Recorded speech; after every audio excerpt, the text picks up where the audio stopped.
আজকের দিনটা আমার জন্য খুবই স্পেশাল, কারণ আজ আমার জন্মদিন।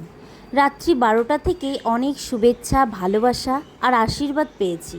বরের দেওয়া ড্রেস পরে মায়ের এখানে এসে আমি তো অবাক হয়ে গেছি। মা এই গরমে আমার জন্য আমি যেগুলো ভালোবাসি খেতে সেগুলো রান্না করেছে।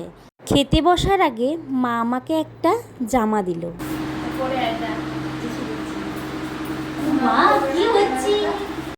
মারা ঠিক এরকমই হয় না?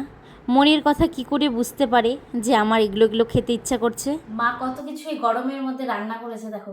ফ্রাইড রাইস, করলা ভাজা, বেগুন ভাজা, কাঁকরোল ভাজা, ভেন্ডি ভাজা, পটল, এদিকে আমার ফেভারিট চিকেন, চিংড়ি মাছের যেটা আমি খুব ভালোবাসি, পাঁপড় ভাজা, স্যালাড, দই, মিষ্টি, লুচি আর পায়েস, এটা তো থাকবেই।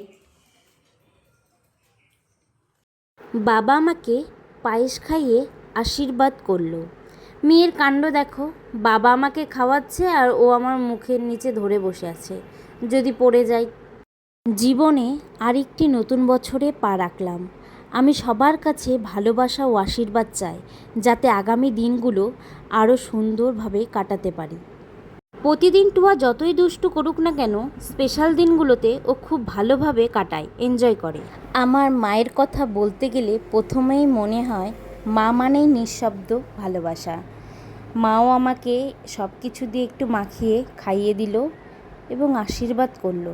প্রত্যেকটা রান্নাই খুব সুন্দর হয়েছে। হাজব্যান্ডও আমাকে একটু মিষ্টি খাইয়ে দিল।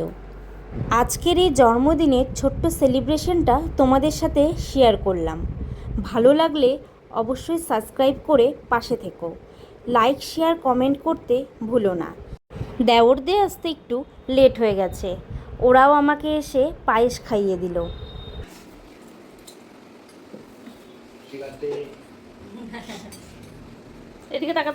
দেওররা এই সুন্দর শাড়িটা গিফট করেছে, খুব সুন্দর হয়েছে। তোমাদের কেমন লেগেছে কমেন্টে জানাবে।